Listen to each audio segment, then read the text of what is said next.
dadaanan namin ngayon mga kalando.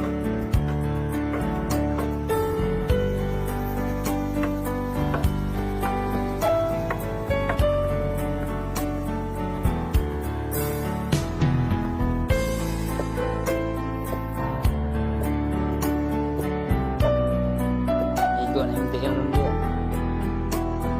Sige, pero wala.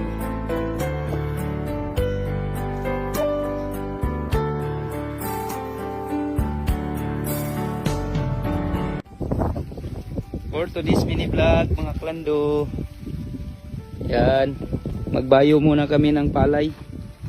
Yan ang bitbit ni asawa yung palay, ibabayo namin doon sa kapitbahay namin.